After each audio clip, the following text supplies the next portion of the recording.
नमस्कार, मैं हूं आपके साथ अभिषेक पुंडी। ये जो तस्वीर आपके सामने है, ये तस्वीर आपने कई बार देखी होगी। इस इंसान को भी आपने कई बार सोशल मीडिया पर बोलते हुए देखा होगा। इस्लाम के भीतर जो कुरीतियां हैं उन पर लगातार ये व्यक्ति खुलकर बोलता है। इस व्यक्ति का नाम है एक्स मुस्लिम सलीम वास्तिक। पहले मुस्लिम था, मौलवी भी रहा है और खुद दावा भी किया कि इन्होंने कई बार हलाला भी किया है। लेकिन उसके बाद जब इन्होंने कुरान को तरीके से ढंग से पढ़ा और समझा, उसके बाद इनका वहां से कह सकते हैं कि मोह भंग हुआ। उसके बाद इन्होंने इस्लाम को छोड़ा और एक्स मुस्लिम हो गए। आज खबर है लोनी से, जहां ये नमाज पढ़कर निकल रहे थे जो मस्जिद से, उस वक्त इनके ऊपर हमला किया गया, जानलेवा हमला किया गया। एक बाइक पर 2-3 लोग आए, उन्होंने इनके ऊपर हमला किया, गर्दन में चाकू मारा गया, पेट में चाकू मारा गया और हाथ भी काट दिया गया। इस वक्त वो दिल्ली के जीटीबी अस्पताल में भर्ती हैं फिलहाल और अपनी जिंदगी और मौत की लड़ाई के बीच झूल रहे हैं।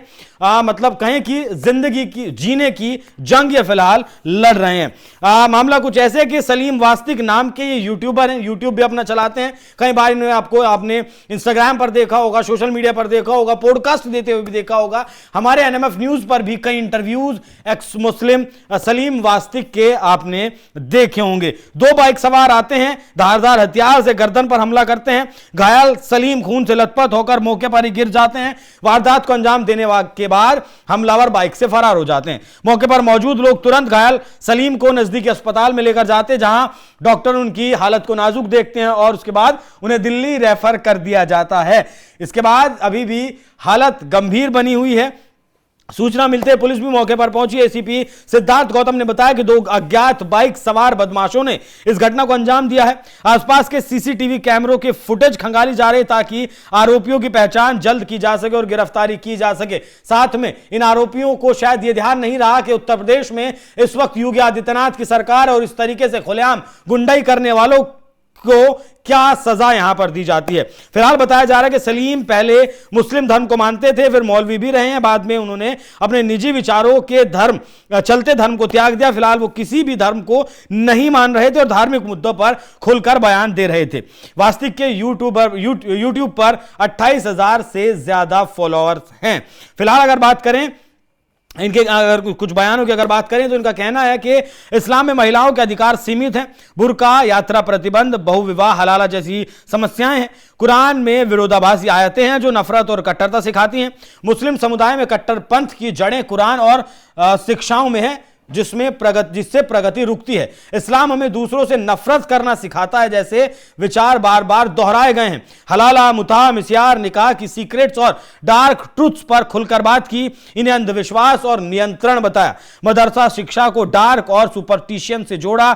मुस्लिम महिलाओं की स्थिति, मजार प्रथाओं और बच्चाबाजी जैसी प्रथाओं की भी आलोचना की। बहुत सारे इनके बयान हैं जो ये खुलकर इस्लाम के खिलाफ बोलते थे और इसी वजह से इस्लामिस्टों की तरफ से कट्टरपंथियों ने इनके ऊपर हो सकता है हमला करवाया। बहुत सारे बयान ऐसे हैं जिन्हें मैं आपको पढ़कर बता भी नहीं सकता, जिन्हें मैं आपके सामने रख भी नहीं सकता हूं। बाकी फिलहाल हालत गंभीर बनी हुई है। दिल्ली के हॉस्पिटल में वो भर्ती हैं, जिंदगी और मौत के बीच फिलहाल जूझ रहे हैं। देखना होगा कि आगे क्या कुछ अपडेट इस मामले में उनके स्वास्थ्य से जुड़ी आती हैं। फिलहाल आप सुनिए उनके एक सहयोगी के द्वारा क्या कुछ कहा गया इस हमले को लेकर। क्या है पूरा करके? हमारे सलीम वास्तिक साहब हैं, उनके साथ हम रहते भी हैं, घूमते भी हैं, एक तरह से भाई बंदी है अपनी पूरी। तो मैं सुबह उनकी चाय लेके जाता हूँ रोज को बच्चा।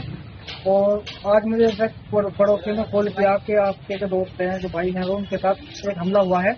कुछ लोगों ने हमला किया है, मतलब ऑफिस पे आके सुबह जो रमजान चल रहे हैं, रमजान के जो सहरी करने के बाद नमाज होती है, नमाज के तुरंत बाद ही हमला हुआ है। और ये हमें पता नहीं चल पाया कौन था, क्या था, ना ही पड़ोस वाले अभी कुछ कहना चाह रहे हैं। बाकी जैसी भी आगे जानकारी मिलेगी हम बताएंगे। जो आपने जिन पर हमला हुआ है उनको नजदीक से देखा हो तो क्या स्थिति है? मतलब कैसी स्थिति है? मतलब कोई चोट वगैरह उनको लगी है? कहाँ चोट लगी है? पेट पे लग रही है, कोहनी पे है, गर्दन पे ज्यादा है, ज्यादा गहरा घाव है गर्दन पे। तो कह सकते हैं बस सीरियस है, मतलब कहने का ये स्थिति गंभीर है। अच्छा, ये जानकारी नहीं है कि उन पर हमला करने वाले कौन लोग थे? ये ऐसे कैसे दे सकते हैं? एकदम सभी जैसे भी अलग कोई और बात मिलेगी, जैसे चलेगी, पुलिस कार्रवाई चलेगी। जो सूचना आएगी सामने वो बताई जाएगी। अच्छा एहसन जी, एक सवाल और है, क्या कोई ऐसी जानकारी है कि उनकी किसी से दुश्मनी थी या क्या कारण थे? दुश्मनी हमारी किसी से नहीं है, बाकी दुश्मन हमारे सारे हैं। हम किसी का नाम भी नहीं बता सकते कौन है हमारा दुश्मन, क्योंकि हमारा काम ही ऐसा है। हम सीधा सा एक काम करते हैं, इस्लाम के जो हम मुसलमान हैं, हम अपने सवाल रखते हैं कि भाई हमें कुछ कमी लग रही है इस्लाम में, तो हम उसका जवाब चाहते हैं आलिमों से, ना कि आम मुसलमानों से। लेकिन उन्हें बुरा इसलिए लगता है कि उन्हें लगता है कि हम इस्लाम को बदनाम कर रहे हैं। सवाल जवाब क्यों कर रहे हैं आप इस्लाम को लेके? यही हमारा टेक्स्ट है और कुछ नहीं है, ना ही हमारी किसी दुश्मनी, ना है हम किसी से लड़ते, सिर्फ अपनी बात रखते हैं। मस्जिदों में जा जाकर रख चुके हैं, लेकिन जब वहाँ पर सुनवाई नहीं हुई है, वह निकाल दिया, भगा दिया। तो अब हम चैनल के माध्यम से अपने काम कर रहे हैं। अगर ये गलत है हमारे काम करना, पूछना, तो फिर क्या कर सकता है इंसान? अपनी बात में नहीं रख सकता क्या? जिस तरह मैं तो मुसलमान हूँ इसलिए कह रहा हूँ। जिस तरह से आप बता रहे हैं कि आप अपनी बात रखते थे, अपनी बातों का जवाब मांगते थे, बिल्कुल। उन जवाब के बदौलत जो सलीम वासनिक साहब के साथ हुआ है, उन पर हमला हुआ, पूर्ण रूप से ये कहें कि जिन लोगों ने हमला किया उन्होंने पूरी तरीके से मारने की कोशिश की। देखो जैसे ये आत्मघाती हमला है, बिल्कुल एकदम खत्म करने के लिए आते, गर्दन पे लगा हुआ है, इतना हिस्सा उनका कटा हुआ है और बोल नहीं रहे, एक अल्फाज बोल रहे हैं, वो मैं यहाँ नहीं बोलूंगा क्या कौन है, किसका नाम ले रहे हैं, वो मुझे मैं पता है, सबको पता है कितने खड़े हैं, उसका नाम लिया है उन्होंने, वो बताएंगे बाद में। पूरी जानकारी के बाद आप खुलासा करेंगे। ठीक है, असल चीज है, हो सकता है वो किसी अपने का नाम ले रहे हों, जरूरी तो नहीं है कि दुश्मन का ही नाम लेंगे, हो सकता है अपने का नाम ले रहे हो, भाई उसको बुला दो, मैं देखना चाहता हूँ, कुछ भी है। तो जैसे भी उनकी स्थिति सामने आएगी वो बता दी जाएगी। फिलहाल हम बहुत डॉक्टरों ने क्या कहा? डॉक्टर से बात हुई, उन्होंने क्या कहा है? मेरी नहीं हुई है, जो उनके फैमिली मेंबर है। देखो ऐसे वक्त में भले ही चाहे वो दूर रहते हों, लेकिन ये वक्त नाजुक है, सबको आना पड़ता है। तो फैमिली ही है उनकी, तो उनसे उनकी बात हुई है, वो मुझे नहीं पता क्या बात हुई। घटना की जानकारी पुलिस प्रशासन को मिल चुकी है? हाँ, वो पुलिस को ही फोन गया था, पड़ोसियों का। पहले मेरे पास आया था, मैंने नहीं उठा पाया था फोन किसी वजह से, तो मैंने तुरंत कॉल किया था बाद में, तो वहाँ पड़ोसी ने मुझे बताया। फिर मुझे फोन आया पुलिस वालों का ही, उन्होंने कहा कि यहाँ पर नहीं है, तो फिर मैं इनके पीछे पीछे यहाँ पर आया हूँ। तो आज के इस प्रकरण में हमारे साथ एक और समाज सेवी और HRD के प्रख्यात नेता भी जुड़े हुए, उनसे भी जानकारी लेंगे। अमित जी, आज आपकी यहाँ उपस्थिति देखी जा रही है, एक घटना लोनी में घटित हुई है, क्या कहेंगे उस घटना को लेकर? देखो, हमें मुसलमान विरोधी बताया जाता, पर ये सच्चा मुसलमान था। उससे वास्तव में इस्लाम की वो सच्चाई लोगों तक पहुंचाने का काम कर रहे थे, जिससे हर इंसान को दिक्कत है, हर सच्चे मुसलमान को दिक्कत है। और ऐसा सच था उनके पास में, मौलवियत किए हुए थे, कोई साधारण व्यक्तित्व नहीं है। ये पूरा देश आज उनको जानता। लोनी को बड़ा चेहरा बताया जा रहा है। लोनी का नहीं, पूरे देश का बहुत बड़ा चेहरा है। और बहुत लोगों से उन्होंने डिबेट किया, डिबेट में वो लोग हारे भी है। विषय ये नहीं, विषय ये है कि कौन से जाहिल कुत्तों की फौजों ने आज उन पर हमला किया है, किस उद्देश्य से किया, हम सब जानते हैं। और हम ये सरकार को बताना चाहते हैं, आप कह रहे हो सनातन में वापसी कर लो, आप सरकार आई भी केवल हम लोग ऐसे लोगों को इस पर पूरी जानकारी रखती है।